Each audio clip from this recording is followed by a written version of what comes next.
Ce cours de Torah, je le fais les Nishmat, un soldat qui était mon élève, il nous a quittés après 20 ans.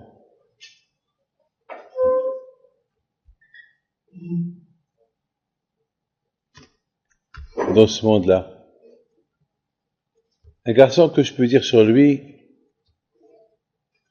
il peut être parmi les 36 tzadikim, et j'ai des preuves. Il avait toujours un livre sur lui. Tout le temps, il étudiait la Torah.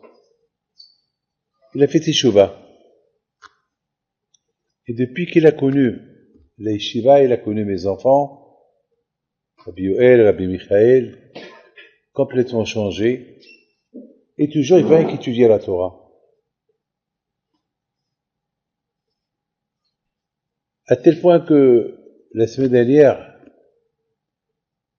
2 jours avant sa mort, il a étudié avec Rabbi Michael, après 2 heures d'études.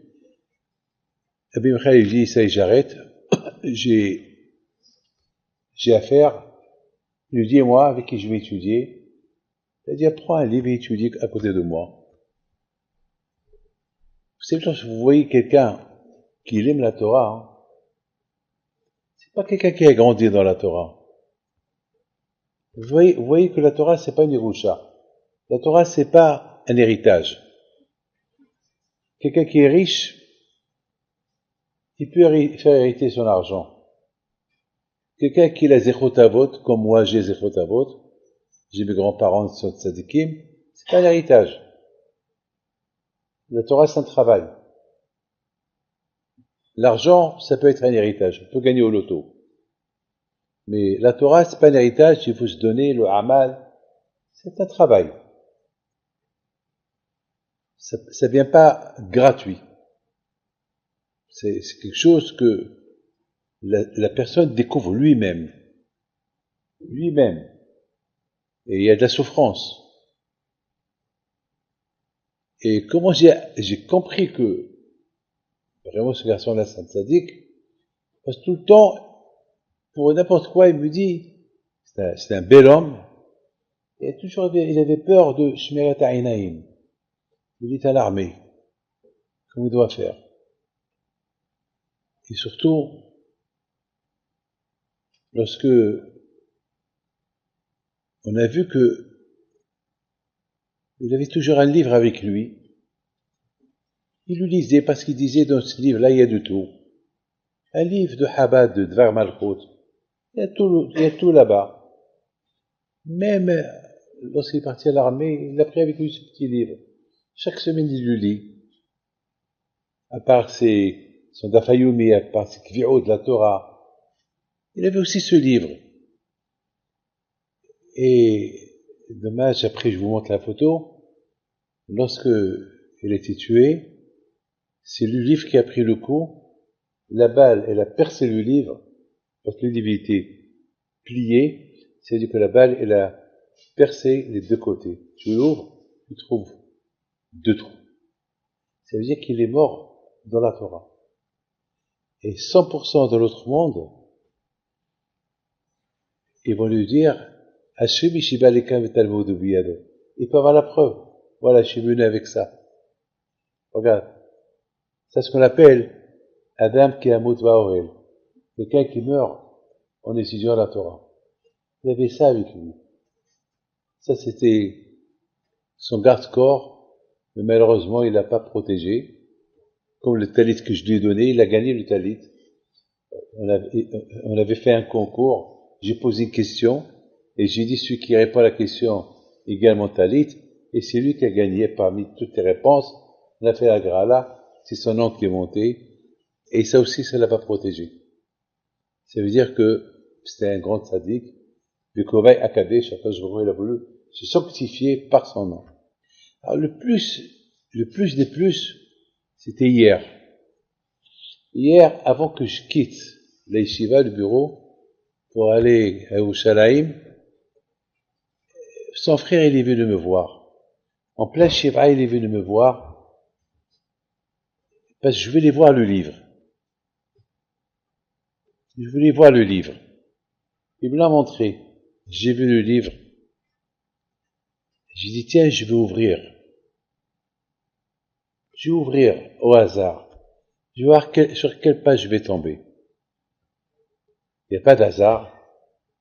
C'est tout vient d'Akadosh Baruch Hu. Nous, à Israël, on ne croit pas au hasard. Nous, à Israël, on a les mounas, que tout ce qui vient, Mina Shamaim. C'est Hachem le Baal Bayt, c'est lui le patron. Je l'ouvre. Qu'est-ce que je pense? Da ma le ma'ala mimar. La première phrase. Da ma le ma'ala mimar. Il explique Ma'ala Tanya.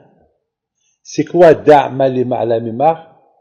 Ce qui se passe là-haut, mimar.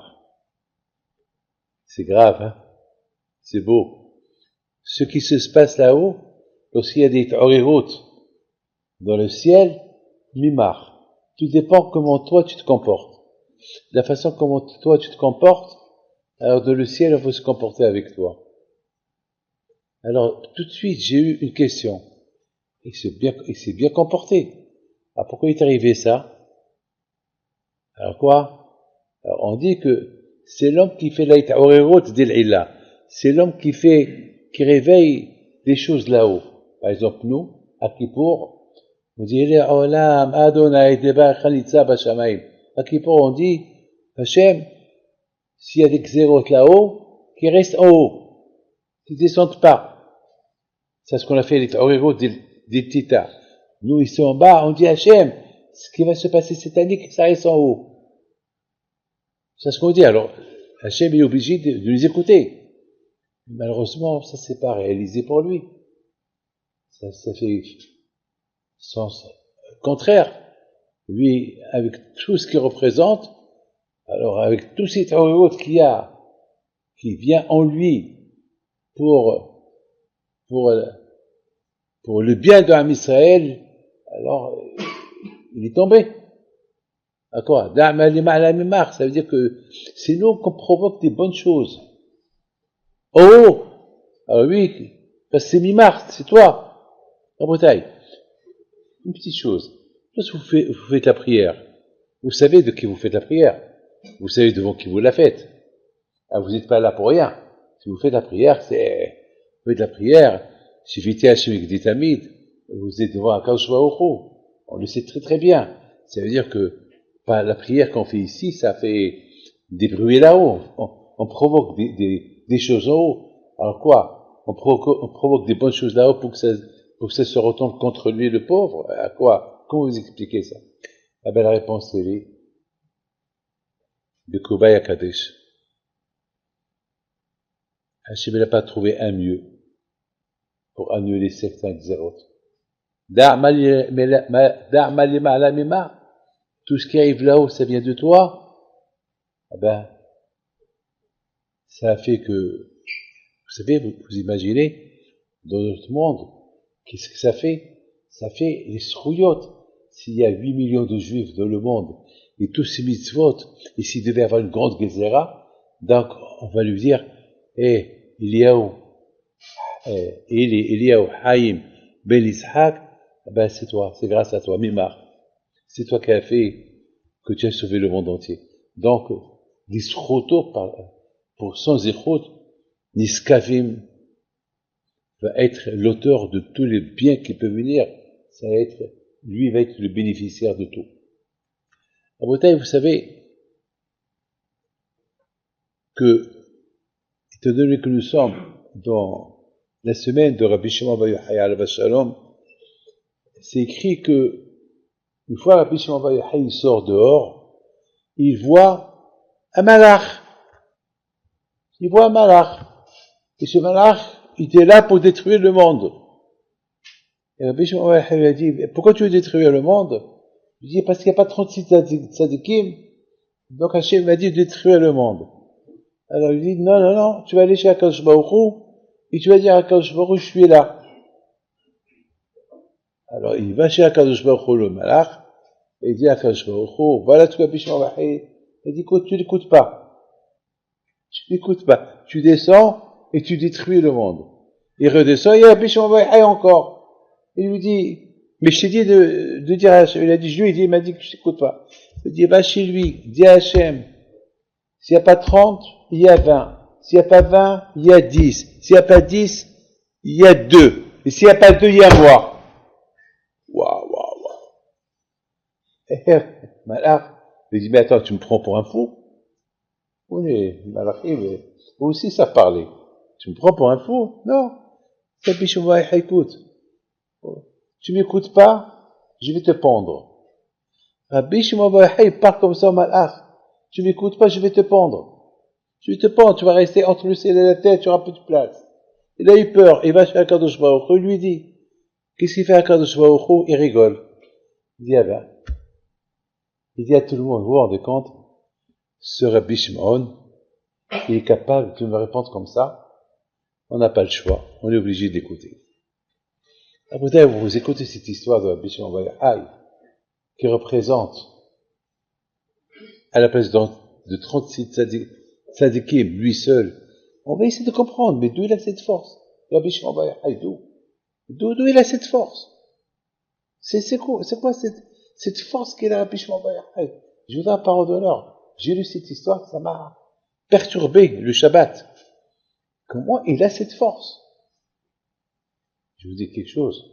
Vous savez qu'à la Shalom, le Niftar, ce soldat qui est mort, il ne devait pas mourir. Vous savez, je vous dis, il y a un secret. Il ne devait pas mourir. Mais, à la veille, il y a eu 5 soldats qui sont morts, et leurs membres, ils étaient déchiquetés. Et puis, il y a Katzin, il a réuni ces soldats, il leur a dit, qui veut être volontaire pour aller récupérer les membres qui sont jetés par terre? Et lui, il a dit, moi je vais. Ça veut dire qu'il pouvait ne pas y aller. Il est parti pour se sauver, pour apporter quelques bras, quelques pieds d'un soldat, ou des soldats. Regardez comment c'est Ahavat Israël. Regardez comment c'est Ahavat Israël. Et pour ça, il est mort. Il est parti pour réunir quelques bras, et c'est lui qui va mourir. Jeune, il n'est pas marié, il n'est rien du tout. Ça bien sûr, dans le ciel, dans le Shamaïm, ça fait du ra'ach. Et surtout, mourir avec un livre qui représente toute la Torah. Bien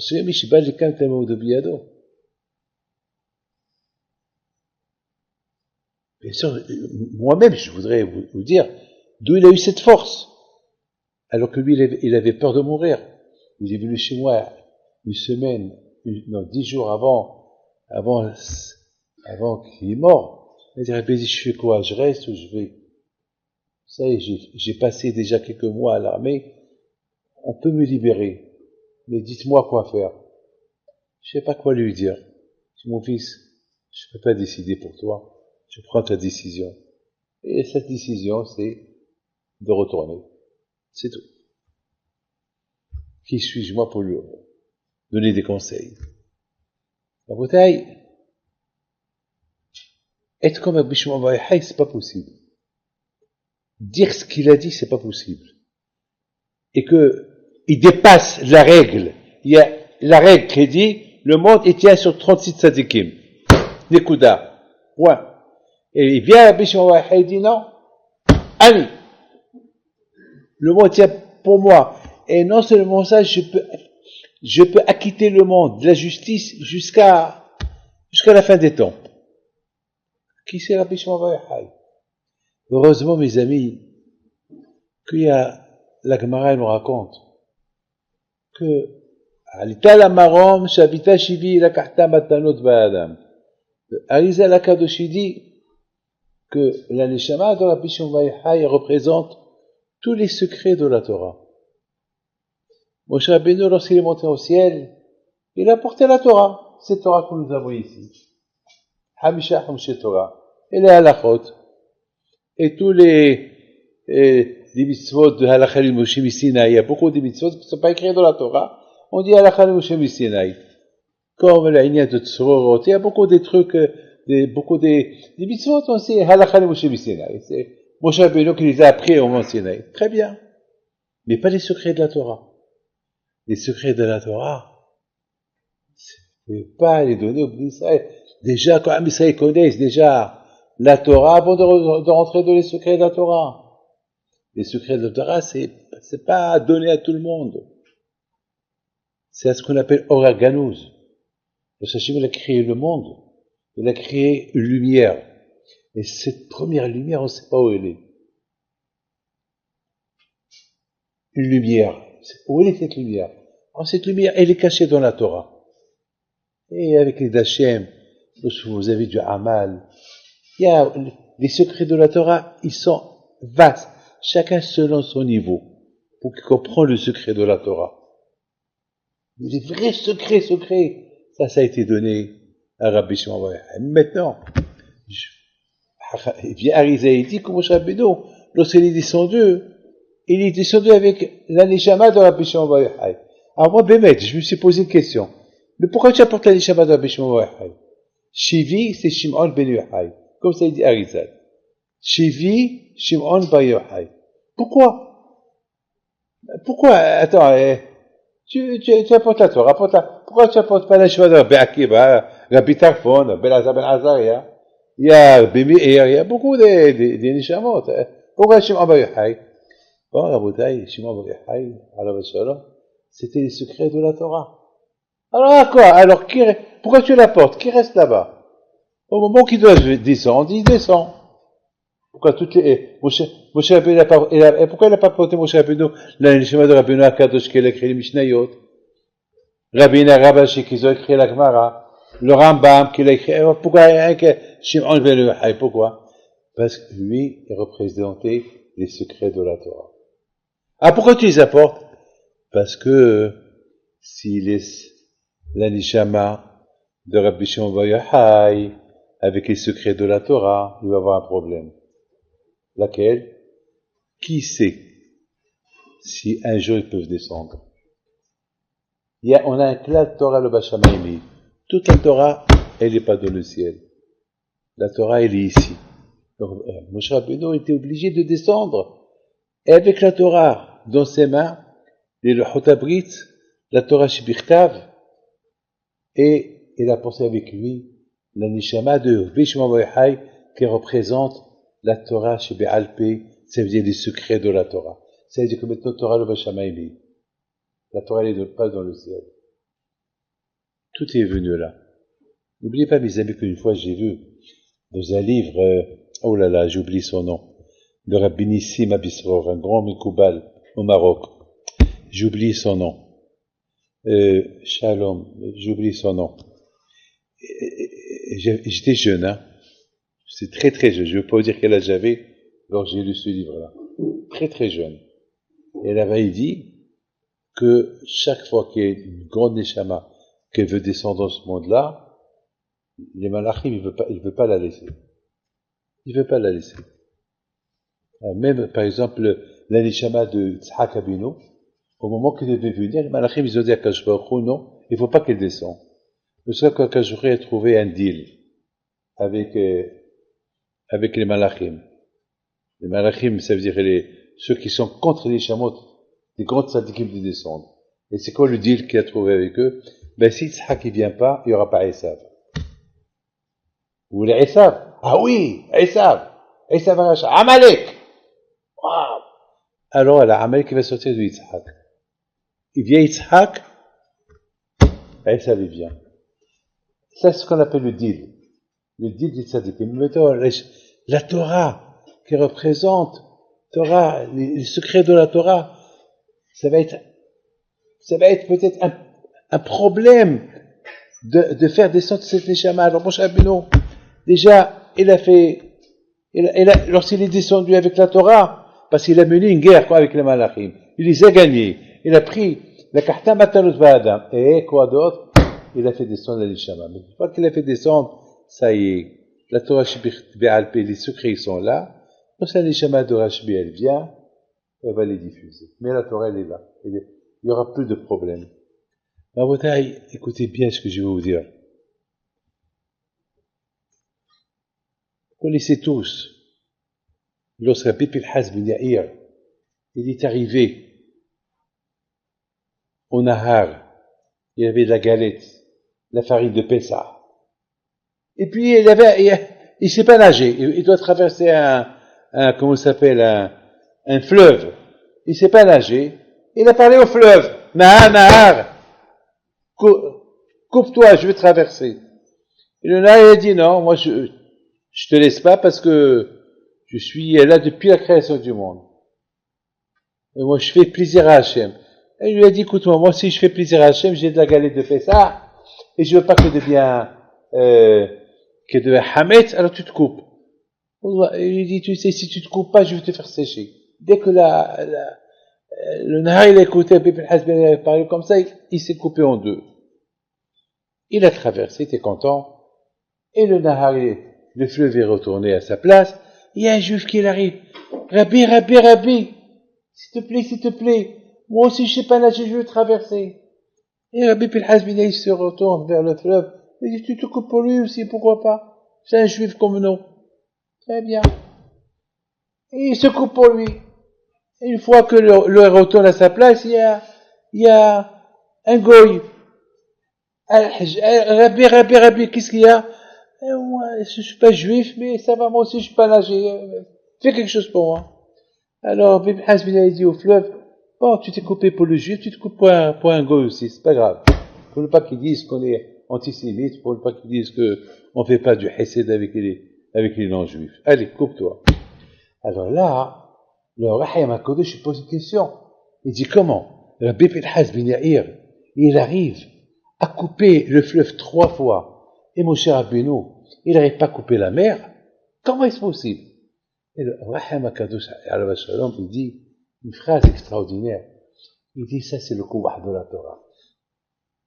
Rabbi Pinhas ben Yair, avec le kouwah de la Torah, il a coupé la mer. Il a coupé le fleuve. Tous ces tzadikim, je donne la parole d'honneur. C'est ce que j'entends. Ce que j'entends des miracles au-delà de la nature.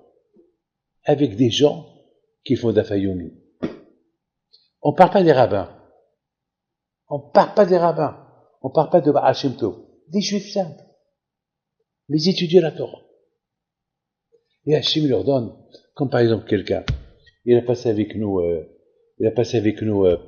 Pessah en Grèce.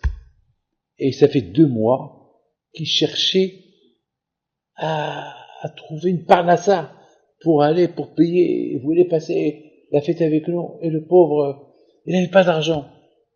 Et tout le temps, il est au collège, il étudie. Et un jour, il vient chez moi, il me dit, Rabbi David, je veux une bracha pour que je puisse avoir d'argent. Je dis, mon fils, tu n'es pas obligé d'aller. Elle dit, non, mais j'ai envie d'aller parce que j'ai envie d'écouter la Torah, j'ai envie de... Non. Finalement, à Pessah, un jour avant Pessah, je le vois là-bas. Je dis, alors, tu as eu l'argent? Il m'a dit oui. Je dis, comment tu as eu? Il m'a dit, mais la charge. Je dis, comment? Il a dit simplement, j'ai prié Hachem. J'ai envie d'aller écouter la Torah. Et j'ai envie d'étudier.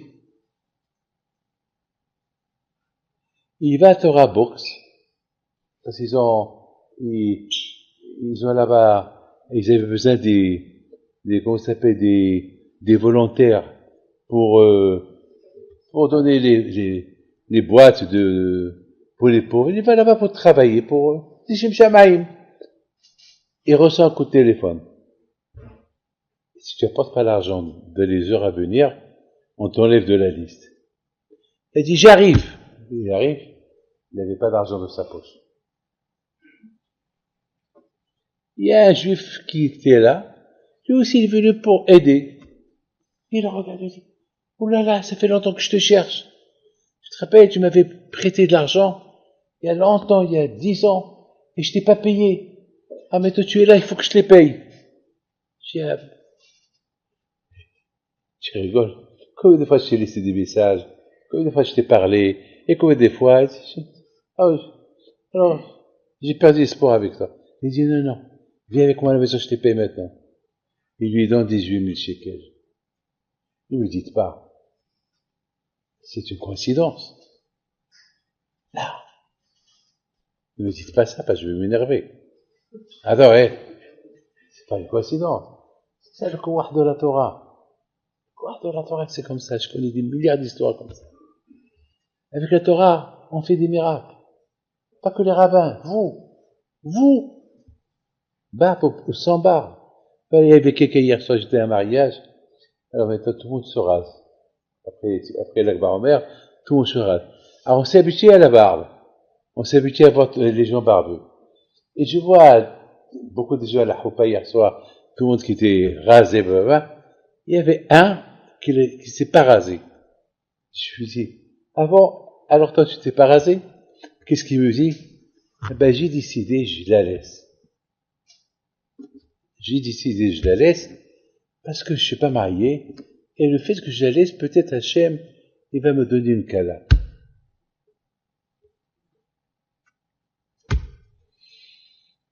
J'ai étudié un peu, il m'a dit oui, bon Hachem, j'étudie chaque jour, 1h30, 2 heures, chaque jour. Et de ma tête, j'ai dit, celui-là, 100%, il va la trouver. 100%, c'est pas possible. C'est pas, de ma tête, peut-être je vous dirai s'il l'a trouvé ou pas. Mais pour vous dire, moi j'ai là et moi, je sais que la Torah, elle fait des miracles. Alors, mon cher Rabbeinu, il n'avait pas encore reçu la Torah. Et c'est ce que Hachem a voulu montrer au Bnei Israël. Vous voyez, même mon cher Rabbeinu, qu'il a fait des miracles en Égypte, le fait qu'il n'a pas encore reçu la Torah, voilà, il peut même pas couper la mer. Il a fait des miracles et des miracles en Égypte, et maintenant que je lui ai dit, ne tape pas avec le bâton, rien qu'avec tes mains c'est son corps, pointe la mer avec tes mains, et tu vois, la mer se coupe pas, parce qu'il n'a pas la Torah. Mais Rabbi Pinhas ben Yair, il pouvait couper la mer, le fleuve, parce qu'il avait le courage de la Torah. Alors, sur ces paroles-là, la réponse, elle est simple. C'est ça, Rabbi Shimon bar Yochai. Le courage de la Torah qu'il avait, il pouvait dire à Akash Baruch Hu, je suis pas d'accord avec toi. D'ailleurs, Rabbi Yoshua, il a dit, lorsqu'il y avait Mahloket dans le Beth Midrash, entre Belazar et Hachamim, il y avait une grande discussion, est-ce qu'on peut faire ça, on peut faire ça? Hachamim, ils disent, non, on peut pas faire ça. Et Belazar dit, oui, on peut faire ça. Et la femme Belazar dit, alors on va demander à Akash Baruch Hu, qu'est-ce qu'il pense? Et j'ai raison, c'est vous qui avez raison. Il y a une voix du ciel qui sort et dit, eh ben, Belazar, il a raison. Et qu'est-ce qu'il fait, Bouchoua? Il se lève.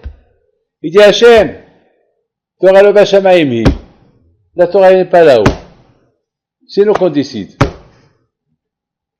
Vous vous rendez compte? Bouchoua n'est pas comme ça à Kajbaoukou. La Gemara dit qu'à Kajbaoukou, en ce moment-là, il était en train de rigoler. Il disait, Nitzhoni Banaï, mes enfants, ils m'ont gagné. Vous vous rendez compte que nous, on gagne à Kajbaoukou. Lui, il nous a donné un cadeau, la Torah, et nous, on le gagne. Ça veut dire que, si il nous a donné la Torah, à nous de faire, de l'étudier, de la comprendre. Et c'est ça, Rabotai, la force. Rabbi Haïm Pito Alav Shalom, mon grand-père, Alav Shalom, une fois, il était en train d'étudier. Écoutez bien, c'est une belle histoire que c'est quelqu'un, un rabbin, qui s'appelle Rabbi Pinhas Messas, de Natania. Il a écrit un livre. Il la raconte dans ce livre-là. C'est l'une des plus belles histoires que j'ai lues, que j'ai entendues. Parce que j'ai entendu beaucoup de choses sur Rabbi Haïm Pito, mais comme cette histoire, je l'ai jamais entendue. Il raconte que une fois, il y avait une femme, et la femme de Rabbi Pinhas, elle était malade. Et puis, elle a allumé la veilleuse, elle a commencé à prier par le zéro du tzaddik, et son mari lui dit, calme-toi, elle fait la tisane, elle crie, Ya Rabbi Haïm. 1 heure plus tard, ils entendent au milieu de la nuit quelqu'un qui tape à la porte. Aïsawera. Alors, on se lève pour ouvrir la porte, et c'était qui devant la porte? C'est Rabbi Haïm Pito, mon grand-père. Il a commencé à crier. Mais pourquoi vous êtes en train de déranger mon grand-père. Plutôt le grand qui est en train il est en train d'étudier. Vous êtes en train de le déranger parce que tu as mal à la tête, parce que tu as mal au ventre. Alors donne-lui un verre d'eau qu'elle va, et lâche mon grand-père.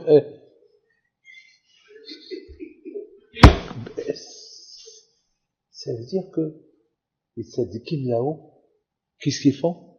Ils étudient la Torah. Qu'est-ce que vous allez faire, vous, après 120 ans? Quoi? Qu'est-ce que vous allez faire? Qu'est-ce qu'on va faire? Ben, après 120 ans, on va étudier la Torah. Hashem Ishiba Ilekan, Vetalmod Biyado. Ce que tu as dans les mains, c'est ça ce que tu vas étudier. Mais quelqu'un qui n'a pas de Torah, il va faire quoi? Il n'y a pas de travail. Il n'y a pas de famille. Il n'y a pas de manger. Il n'y a rien. Il n'y a pas de business. Il n'y a pas de vacances. Et alors il y a quoi? Ben il y a ça. Hashem Ishiba Ilekan, Vetalmod Biyado. C'est ça. La façon comment tu l'as étudié là, ah ben là-bas tu vas la comprendre d'une autre manière. Sinon, que vous allez faire quoi là-bas? C'est l'ennui. Imagine quelqu'un qui n'a rien à faire, il s'ennuie. Ou pas? Beaucoup de fois on voit des gens, ça va? Ouf! Ça va pas? Ouf! On n'entend que ouf. Mais là-bas, il n'y a pas de ouf. Là-bas, ouf, ça va ou ça va pas? Là-bas, au Gan Eden ou Guin, il n'y a pas de ouf. Le ouf, c'est ici. Et les sadikim, ils n'ont même pas le ouf ici. Vous savez, mes amis, c'est ça le koah de Rabbi Shimon Bar Yochai. Il avait la Torah. Le koah de la Torah. Avec ça, il pouvait arrêter les choses. Il pouvait dire. Regardez, mes amis, on a vu Moshe Rabbeinu alav shalom. Il n'a pas réussi. Il a prié 515 prières pour lui, pour qu'il rentre en Israël, et sa prière n'a pas été écoutée. Il vient, Bishop Bar Yochai, il arrête le Malach HaMavet pour ne pas détruire le monde. Pourquoi? Parce que Moshe Rabbeinu priait pour lui. Bishop Bar Yochai priait pour les autres. Il y a une différence, quelqu'un qui prie pour lui, ou quelqu'un qui prie pour les autres. Quand je prie, il adore ceux qui prient pour les autres. On dit, Moshe Rabbeinu a prié pour lui, pour rentrer en Israël. Akash ne l'a pas écouté. Bishop Bar Yochai n'a pas prié pour lui, pour que la Xérès soit arrêtée. Il a prié pour le monde, alors Akash l'a écouté. Je termine avec une très belle histoire d'un grand tzaddik, Rav Isser Metzer alav shalom de Yerushalayim. Très belle histoire. Je l'ai lu dans l'avion. Une fois, il était à la maison, et sa femme, elle lui dit, ta havrota, c'est un grand tzaddik, j'oublie son nom, je crois que je le vois arriver certainement, il vient chez toi. Ta havrota. Ah, oh là là, c'est pas possible, il vient chez moi. Attends, mais il m'a pas averti qu'elle allait venir chez moi. Ben voilà, il vient chez toi. Alors, tout de suite, elle dit à sa femme, vite, prépare la table. Vite, tu mets une nappe de Shabbat. Vite, elle a préparé les cookies, les petits gâteaux. Elle a préparé tout. Et Samuel, c'est à la vache alors. Il a mis ses vêtements de Shabbat. Il a mis son shtreimel pour accueillir sa havruta. Alors voilà, on entend quelqu'un qui tape à la porte. Alors, il s'est arrangé, le Rav. Il ouvre la porte, et c'était qui? Un pauvre. Un pauvre qui vient demander la tzedaka. Tout de suite, le Rav, qu'est-ce qu'il fait? Waouh, Baruch Haba, rentre! Le pauvre, il n'a rien compris. Rabbi, je suis venu pour... Oui, tu auras, et ça! Il appelle sa femme, donne-lui à manger, prépare tout ce que tu as prêt. La femme était en colère, c'est quoi? C'est pas le Rav, c'est pas la Havruta, c'est... Oui, le Rav, oui, c'est Havruta, oui, le copain de Rav, c'est pas lui, c'est la pauvre, c'est pas... Quoi, j'ai mal vu, quoi, mais quand même, j'ai vu son chapeau, Et à la fin, il a mangé, ils ont discuté, il accompagne jusqu'à la porte, il lui donne une bonne matana. Sa femme lui dit, attends, je vais m'évanouir. il faut que tu m'expliques tout ça, je comprends pas tout ça.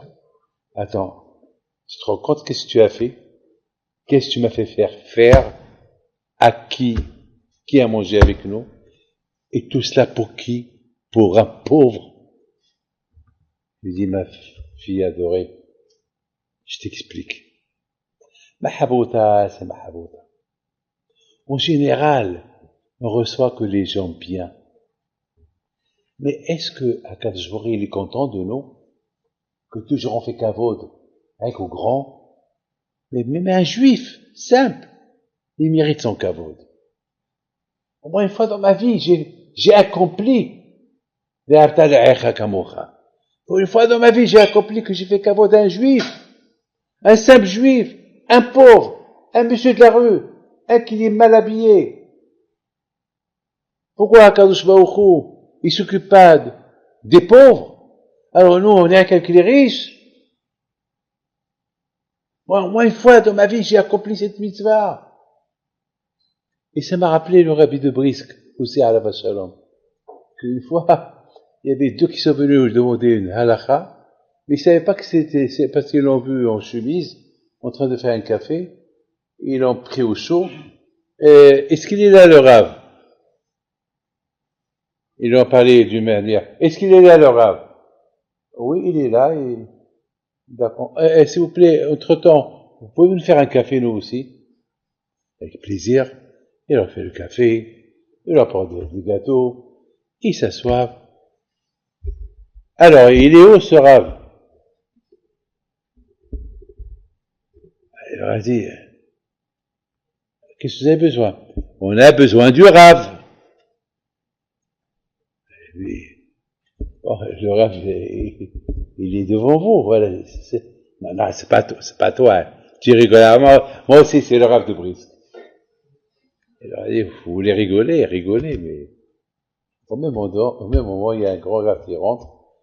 Là, ils ont compris avec qui il a affaire, avec qui ils ont affaire. Ils ont dit, pardon. Il leur a dit, justement, merci beaucoup. C'est la première fois que j'ai fait Harnasat Rahim. Pas jamais on le laisse. Non, c'est le Rav. Je vais faire quelque chose. Non, c'est le Rav. Je vais faire, non, c'est le Rav. Je vais faire, non, c'est le Rav. Là, il n'y a personne qui a dit, non, c'est le Rav. Je vous ai servi comme Abraham Abinu qui l'a servi. La bouteille. Pour arriver à ces madrigotes, pour arriver à ces niveaux, il faut qu'il y ait un bagage. Il faut qu'il y ait la Torah. On est, mettons, Hachem, à quelque temps, avant Matan Torah. Et vous savez très bien que Hachem nous a pas donné la Torah, c'est comme ça qu'on avait on a réparé les midotes. C'est Tikkun Amidot. Les Israël, ils étaient à 45, 49 degrés de Touma.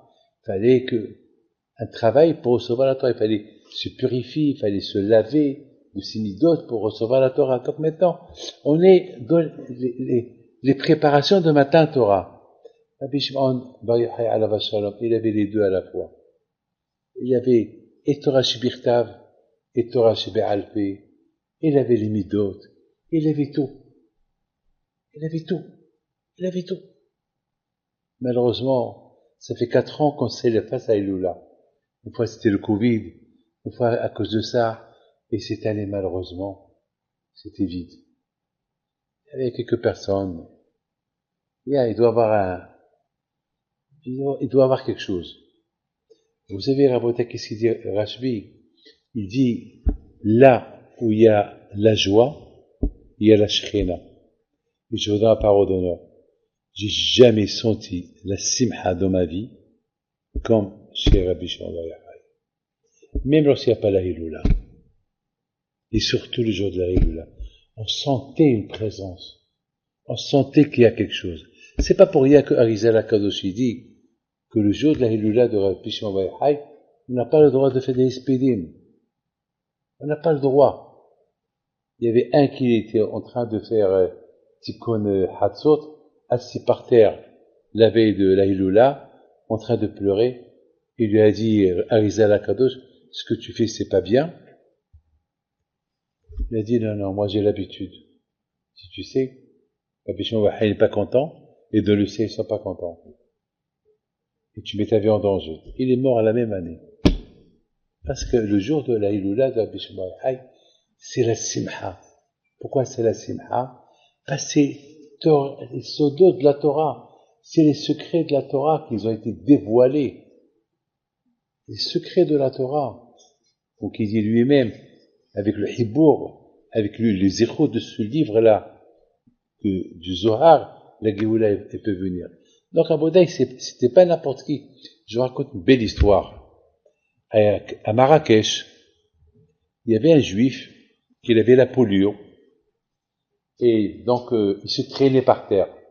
À l'époque, la polio, aujourd'hui peut-être ils peuvent la traiter, mais à l'époque, celui qui avait la polio, tout le côté bas était paralysé. Il se traînait par terre pour réveiller les gens, pour se lever à Erev Shabbat, lire le Zohar. Et ce monsieur-là, il faisait ça à Erev Shabbat. Et c'est une histoire il y a une centaine d'années. Et vous savez, aujourd'hui, il y a ce qu'on appelle, il y a du goudron par terre. À l'époque, il n'y avait pas de goudron, il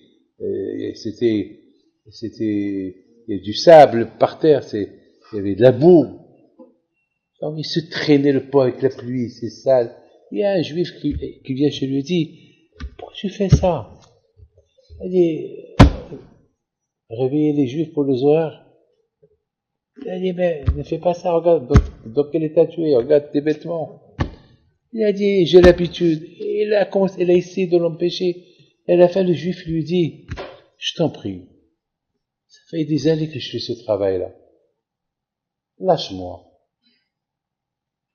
Ne m'embête pas. C'est une mitzvah que je fais.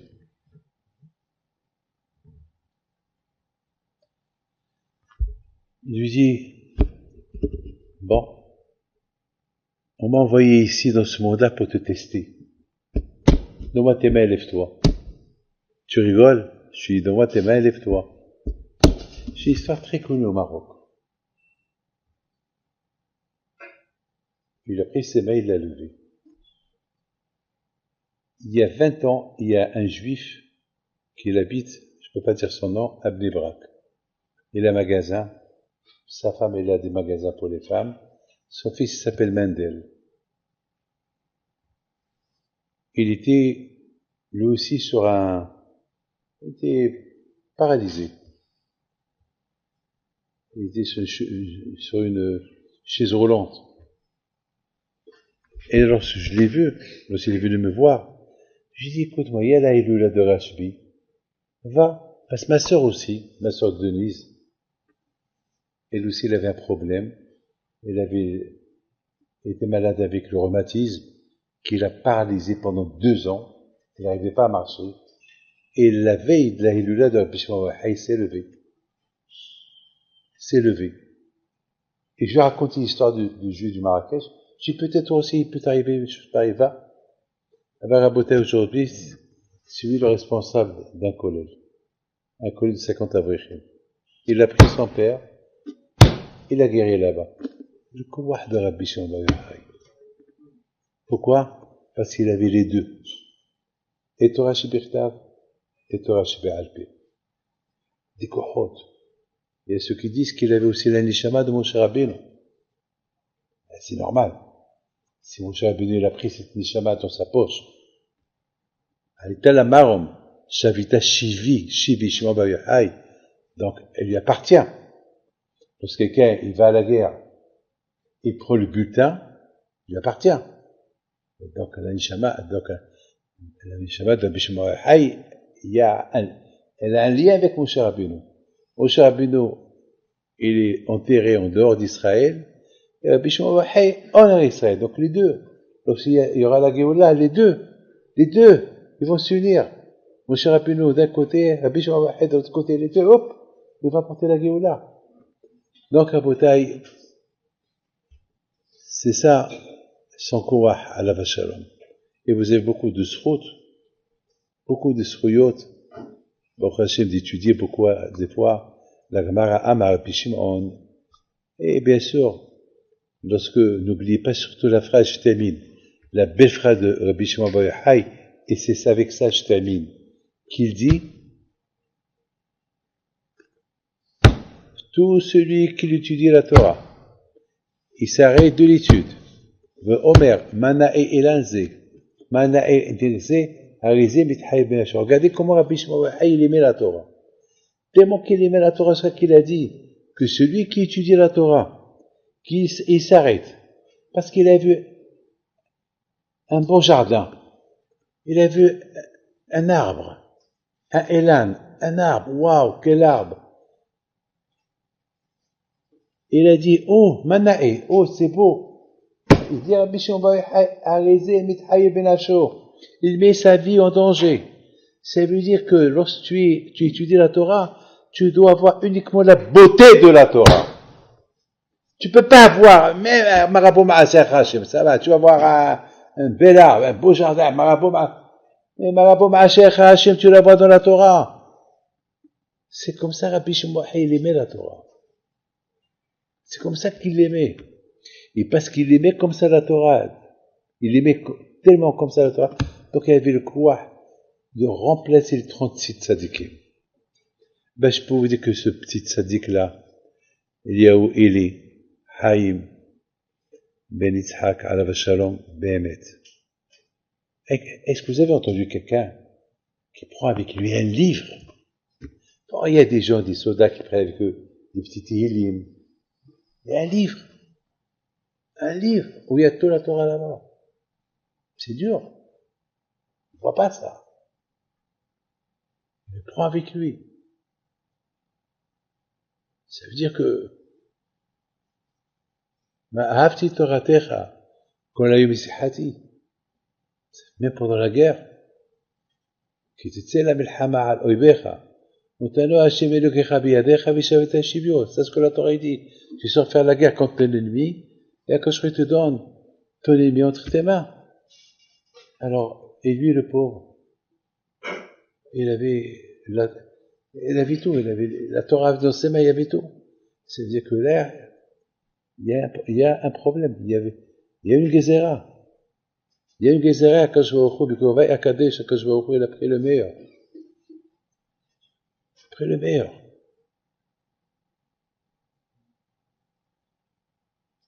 Bien sûr que nous, on demande à Akash Baruch Hu que, qu'on soit le meilleur, rester vivant.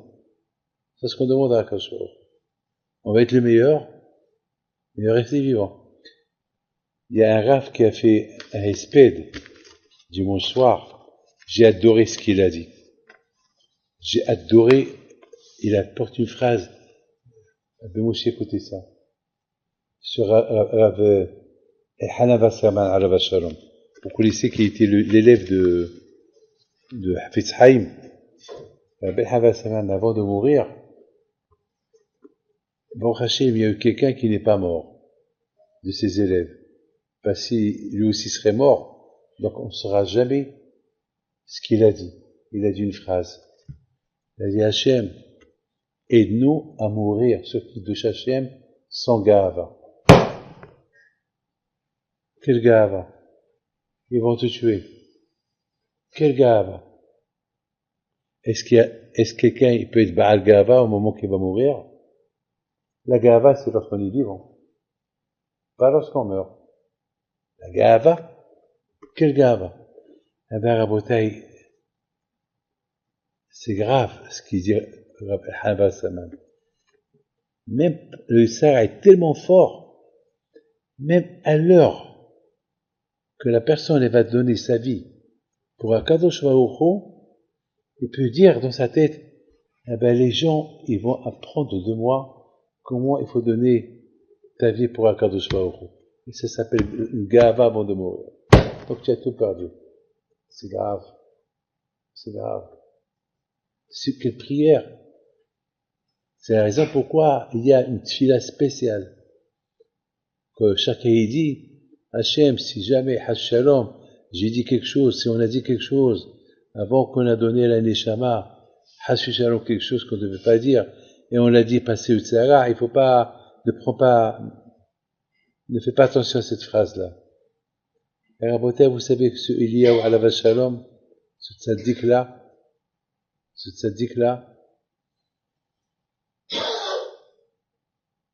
je peux vous dire, je peux vous garantir que tout le temps, il venait chez moi et me disait, comment faire pour que je m'irate à Inaïm? Comment faire? Il me parlait pas de sa parnassa.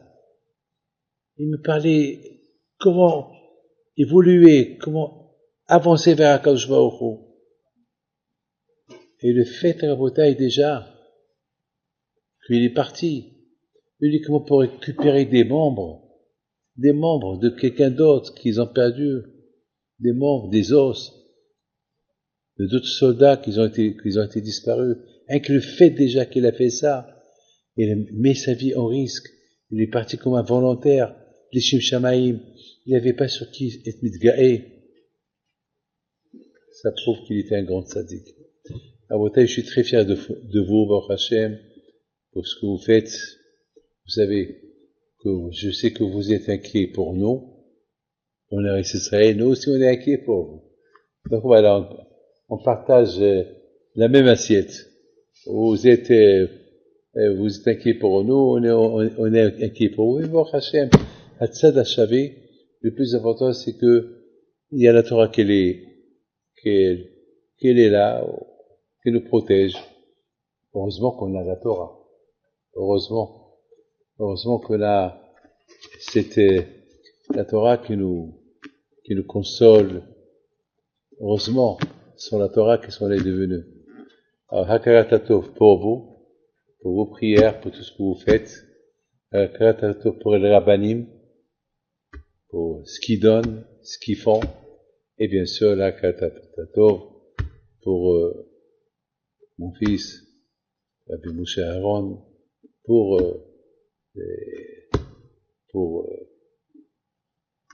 le maintien de ces mousdot et le Zikoy Rabbim qui fait. Vous savez que ce garçon qui, à la Shalom, Rabbi Moshe mon fils, il n'est pas au courant. Il a fait un shiur à Hanouka et ce Eliyahu Eli, il a écouté son shiur, il a écrit une page, résumé ce que Rabbi Moshe a parlé sur Hanouka. Un résumé sur une page. Cette page, ils l'ont trouvée dans la tente. Vous savez qu'en Israël, lorsqu'il y a un soldat qui meurt, la rabbanout tzvaït, la rabbanout militaire, ils donnent des tentes où il faut les prières, climatisées, les chaises, des grandes tentes pour 200, 300 personnes, des grandes tentes. Les Halara, cette semaine, c'était des milliers de personnes qui sont venues, des grands rabbanim, tout est venu. Parce que tout le monde a entendu de qui on parlait ici. Et dimanche matin, ils sont venus pour nettoyer la tente avant-hier. Ils ont trouvé une page pliée. Bon, je sais pas d'où est tombée cette page. Je sais pas, personne ne comprend d'où elle est venue. Bon, mais c'est son écriture. Et là-bas, il commence le résumé du cours de Rabbi Moshe Pinto. Il a écrit avec ses mains de la page. Et à la fin, il écrit Shema Israël, Adonai Eloheinu Adonai Echad. Quel rapport? Un homme qui écrit un cours, ça y est, tu finis le cours. Et lui, il a ajouté cette phrase. Shema Israël, Adonai Eloheinu Adonai Echad. Au fait, le soldat qui est venu hier chez eux à la maison, c'est lui qui l'a fait Shema Israël. Il est mort dans ses mains. Simplement, il l'a regardé avec un sourire, il disait Besséder, il est mort, il a fait Shema. Mais lui, il n'a pas fait Shema. Il a déjà fait Hanouka. Déjà fait la Hanouka. Pourquoi Hanouka? Parce que Hanouka, c'est la fête de l'huile, Hashemen. Et Hashemen, c'est Otiyot Neshama. La fête de Hanouka, c'est la fête de la Neshama. Alors déjà, il a fait Shema Israël pour sa Neshama. C'est bizarre, c'est des choses. Alors que Hachem vous protège, je vous donne votre Amen.